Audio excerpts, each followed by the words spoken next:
Hello दोस्तों, मेरा नाम दिनेश है। यह घटना आज से कुछ 5 साल पहले की है, जब मैं उस समय 21 साल का था। दरअसल उस समय मेरे दोस्तों को और मुझे किसी पहाड़ी और सुंदर वातावरण में घूमने का मन हो रहा था। मेरे जो कुछ खास दोस्त थे, मैंने उन्हें इस बारे में बताया तो उनका मन भी कुछ मेरे जैसा ही था। हमारा मन कुल्लू मनाली के बर्फीले वातावरण का आनंद लेना था।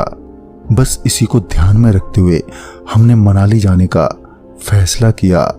हमारे शहर से मनाली तक का सफर कुछ 550 से 600 किलोमीटर का था। करीबन शाम के 6-7 बजे के आसपास हमने एक बोलेरो कर ली और फिर बाय रोड मनाली के लिए निकल गए। हमारे मम्मी पापा ने बाय रोड जाने को मना किया था, क्योंकि बाय रोड जाना थोड़ा खतरनाक हो सकता था। पर बाय रोड जाने से हम सफर को खुल के एंजॉय कर पाते और साथ ही दोस्तों के साथ मौज मस्ती के साथ सफर बीतता। हम लोग लगभग रात के 12 बजे तक लगातार गाड़ी को अंधेरे रास्तों से निकलते हुए बड़े आराम से सफर का मजा ले रहे थे। पर बहुत ही जल्द हमारे साथ कुछ बहुत बुरा होने वाला था। दरअसल रात के 11-12 बजे के करीब हम सिरसिहान घाट नाम के इलाके में पहुंचे। मेरे पीछे बैठा मेरा दोस्त साकेत बोला, यार अब कहाँ 15 घंटे का ड्राइव करेगा। अगर हम नेशनल हाईवे 44 ले लें तो कल सुबह 6 बजे तक हम पहुंच जाएंगे। मैंने भी बोला कि अगर कोई शॉर्टकट है तो अच्छा ही है, क्योंकि इसमें हमें ट्रैफिक या गाड़ियों की चिक-चिक का सामना नहीं करना पड़ेगा और गाड़ी चाहे कितनी भी तेज भगाओ कोई दिक्कत नहीं होगी। बस मेरे दोस्त साकेत की बात मानते हुए दीपक ने आगे नरहा चौक से सीधा नेशनल हाईवे 44 ले लिया। इसके बाद उस हाईवे पर सिर्फ हमारी ही गाड़ी तेज रफ्तार में बढ़ती रही। रात के करीब 1 बजे दीपक भी अब गाड़ी चलाते हुए बहुत थक गया था और हमने भी सोचा कि अब थोड़ा रेस्ट कर लिया जाए। उस हाईवे पर इक्की दुक्की गाड़ियां ही थी। इसके बाद दीपक गाड़ी से निकलकर बाहर टहलने लगा। तभी दीपक को किसी का कॉल आया और दीपक उससे बातें करने लगा। बातें करते करते दीपक झाड़ियों और पेड़ों की तरफ जाने लगा था और देखते ही देखते पता नहीं कैसे पर दीपक वहां से गायब हो गया। हमने सोचा कि आखिर दीपक कहाँ गया। हमने दीपक के फोन पर फोन भी किया तो पता चला कि दीपक किसी दूसरे कॉल पर व्यस्त है।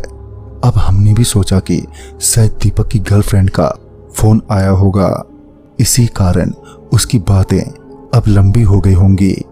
फिर हम लोग लगभग आधा पौना घंटा तक उसी तरह कार में बैठे रहे, पर दीपक अभी तक नहीं लौटा और अब हमें थोड़ा अजीब लगने लगा था। फिर हम सभी लोग गाड़ी से नीचे उतरे और एक बार फिर से दीपक के नंबर पर हमने कॉल किया। पहली बार जब साकेत ने दीपक को कॉल लगाया था तो उसका फोन स्विच ऑफ बता रहा था, पर कई बार फोन लगाने के बाद उसका कॉल लगा। इस बार दीपक ने कॉल उठा लिया था। फिर इसके बाद मैंने पूछा, अरे भाई दीपक भाई कहाँ है तू? जल्दी से गाड़ी के पास आ जा, हम सब तेरा इंतजार कर रहे हैं यार। पर दूसरी तरफ से कोई आवाज ही नहीं आई। इसके बाद शशि ने कहा, दीपक तू कहीं हमारे साथ मजाक तो नहीं कर रहा है ना? तभी फोन के दूसरी तरफ से एक कड़क आवाज आई, मुर्दे मजाक नहीं करते। ये आवाज बहुत ही गहरी और डरावनी और रूह कपकपा देने वाली थी। इस आवाज को सुनने के बाद अब हम सब एक दूसरे की आंखों में देखने लगे। हम तीनों बहुत ज्यादा डर रहे थे, इसलिए हम चुपचाप अपने बोलेरो में आकर बैठ गए।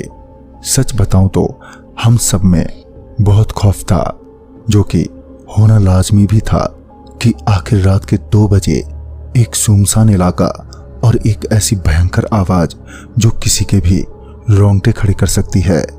हम तीनों ने फिर भी हिम्मत की और अपने दोस्त दीपक को खोजने के लिए उस जंगल में जाने के लिए तैयार हो गए। पर जैसे ही हमने दरवाजा खोला था कि तभी हमने जो देखा उसने तो हमारे होश ही उड़ा दिए। हमने देखा सामने से खुद दीपक बड़े आराम से टहलता हुआ गाड़ी की तरफ आ रहा है।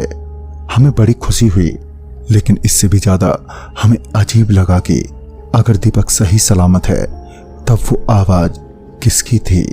खैर तभी मैं बोला, देखो दोस्तों, ये जगह बिल्कुल भी सेफ नहीं है, हमें जल्द से जल्द यहाँ से निकल जाना चाहिए। इसके तुरंत बाद दीपक सिर झुकाए गाड़ी में घुसा और ड्राइविंग सीट पर बैठ गया। हमारे मन में बहुत सवाल थे, पर किसी ने उस समय दीपक से कुछ भी पूछना ठीक नहीं समझा।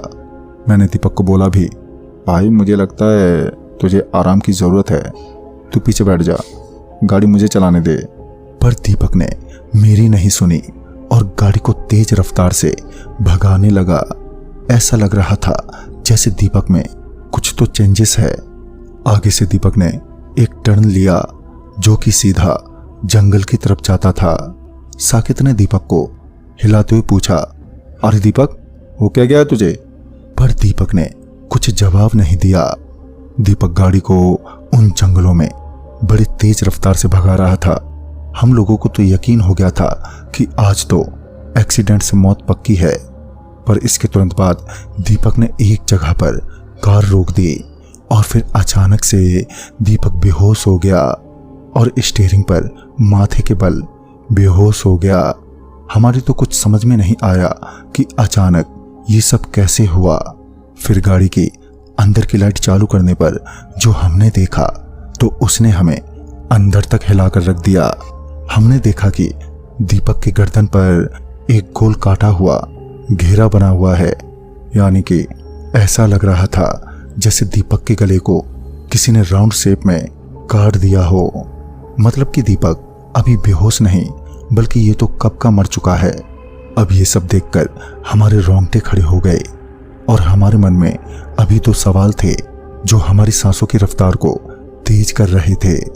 पहला ये कि अगर दीपक पहले ही मर चुका था तो दीपक ने वहां से यहां तक ड्राइव कैसे किया, और दूसरा सवाल यह था कि दीपक ने हमें इस जंगल में क्यों लेकर आया।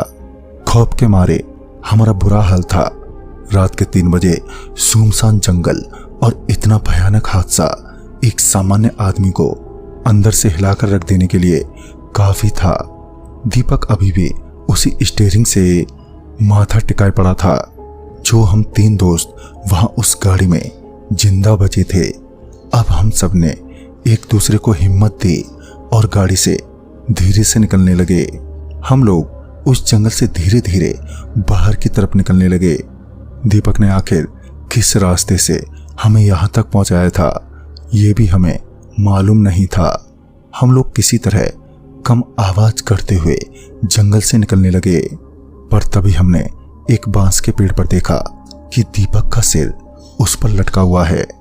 मतलब हमें इतना तो समझ आ गया था कि हो ना हो इसी जगह पर दीपक का कत्ल हुआ है। हम लोगों ने 4 कदम आगे लिया ही था कि तभी पीछे से किसी ने आवाज दी, मनाली नहीं चलोगे दोस्तों? हमने पीछे पलटकर देखा तो वो दीपक खड़ा था और हमें एक भयंकर नजर से घूरे जा रहा था। इस डर और खौफ के इस भयानक मंजर में पता नहीं शायद साकेत के दिमाग ने काम करना बंद कर दिया था। पता नहीं साकेत को क्या सूझा और साकेत ने वहीं पास में रखे बंबू की एक डाल उठाई और दीपक को दे मारा। इसके बावजूद भी दीपक पर इस वार का कोई असर नहीं हुआ। पर तभी दीपक का हाव भाव बदलने लगा। उसका चेहरा, उसकी रंगत और सब कुछ पूरी तरह से बदल रहा था। अब दीपक का रूप दीपक का नहीं बल्कि किसी शैतान का था, और दीपक के रूप में वो शैतान था जिसने हमें गुमराह करके अपने अड्डे पर ले आया था। अब हम सबके सामने उसकी असलियत थी। उसी वक्त उस शैतान ने साकेत को गले से पकड़ा और उसे घसीटता हुआ कुछ बांस के पेड़ों के पीछे ले गया। उस पूरे जंगल में इस समय सिर्फ और सिर्फ साकेत की चीखें ही गूंज रही थी। इसके तुरंत बाद मैं और मेरा बचा जिंदा दोस्त शशि, हम दोनों जंगल से भागने लगे। हमें इतना तो यकीन हो गया था कि साकेत को पूरी तरह मार देने के बाद ये शैतान हम दोनों को जिंदा नहीं छोड़ेगा। लेकिन वहां से भागना सही रास्ता नहीं था, क्योंकि वो शैतान हमसे कई गुना तेज भाग सकता था। बस यही सोचकर हमें सामने एक जामुन का पेड़ दिखा। उस पेड़ को देखकर मैं और मेरा दोस्त भागते हुए उस पेड़ की सबसे ऊंची शाखाओं पर चढ़कर कुछ पत्तों में छुप गए, क्योंकि यही अब एक आखिरी जगह थी इस वक्त जो हमारी जान बचा सकती थी। अब आखिर रात के 3 बजे कौन हमारे फोन करने पर हमारी मदद करने पहुंचेगा। हमने जरा सा भी उस शैतान को अंदाजा नहीं होने दिया कि हम उससे ठीक ऊपर पेड़ पर छुपे हैं। हम ऊपर छुपे छुपे उस शैतान को साफ साफ देख सकते थे कि आखिर वो शैतान कैसे हमें भूखे कुत्तों की तरह तलाश कर रहा है।